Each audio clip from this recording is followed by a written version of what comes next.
नमो नमो तुलसा महारानी, नमो नमो हर की पटरानी। नमस्कार प्रिय बंधुओं, आप सभी का हमारे YouTube चैनल में बहुत बहुत स्वागत है।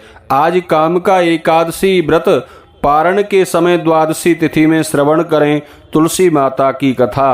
आज के दिन भगवान श्री हरि नारायण की पूजा, माँ तुलसी की पूजा, सालग्राम भगवान की पूजा और माँ तुलसी की कथा श्रवण करने से अनंत पुण्य फल की प्राप्ति होती है। तो आइए श्रवण करते हैं तुलसी माता की कथा। एक बार प्रेम से कहिए, बोलिए सालग्राम भगवान की जय, तुलसा महारानी की जय। माँ तुलसी से जुड़ी बहुत सी कथाएं प्रचलित हैं, लेकिन बंधुओं देवी भागवत पुराण में इनके अवतरण की दिव्य लीला कथा बताई गई है। एक बार भगवान शिव ने अपने तेज को समुद्र में फेंक दिया था। उससे एक महातेजस्वी बालक ने जन्म लिया। यह बालक आगे चल के जालंधर के नाम से पराक्रमी दैत्य राजा बना। इसकी राजधानी का नाम था जालंधर नगरी। दैत्यराज कालनेमी की कन्या वृंदा का विवाह जालंधर से हुआ। जालंधर महाराक्षस था।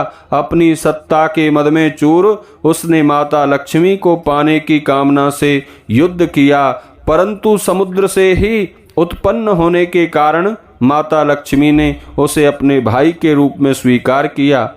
वहां से पराजित होकर वह देवी पार्वती को पाने की लालसा से कैलाश पर्वत पर गया।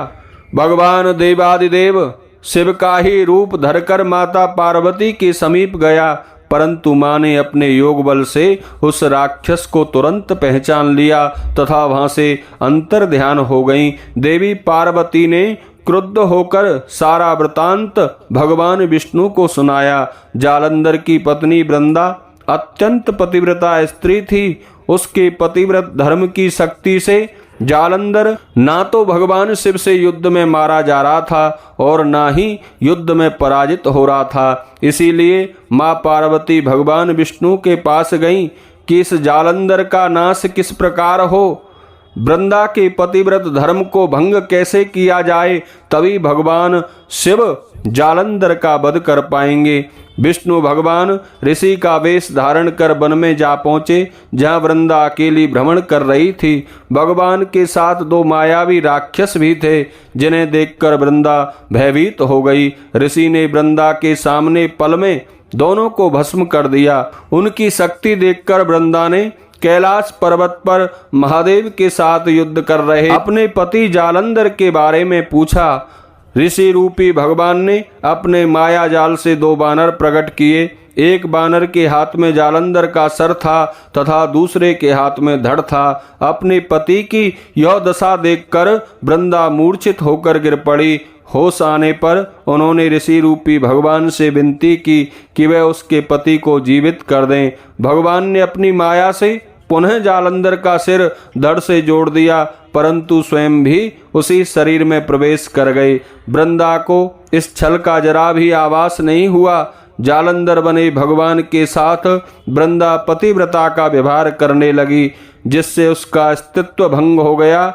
ऐसा होते ही वृंदा का पति जालंधर युद्ध हार गया। इस सारी लीला का जब वृंदा को पता चला तो उसने क्रोधित होकर भगवान विष्णु को शिला होने का श्राप दे दिया तथा स्वयं सती हो गई। जहाँ वृंदा भस्म हुई थी वहाँ तुलसी का एक पौधा होगा। भगवान विष्णु ने वृंदा से कहा, हे वृंदे, तुम अपने अस्तित्व के कारण मुझे लक्ष्मी से भी अधिक प्रिय हो गई हो। अब तुम तुलसी के रूप में सदा मेरे साथ रहोगी। जो मनुष्य मेरे सालग्राम रूप के साथ तुलसी का विवाह करेगा, उसे इस लोक और परलोक में विपुल यश की प्राप्ति होगी। जिस घर में तुलसी होती है वहाँ यमदूत भी नहीं पहुँच सकते। गंगा व नर्मदा के जल में स्नान तथा तुलसी का पूजन एक बराबर माना जाता है। चाहे मनुष्य कितना भी पापी क्यों न हो, मृत्यु के समय जिसके प्राण मंजरी सहित तुलसी और गंगाजल मुख में रखकर निकलते हैं, वह पापों से मुक्त होकर वैकुंठ धाम को प्राप्त हो जाता है। बोलिए विष्णु भगवान की जय, तुलसा महारानी की जय।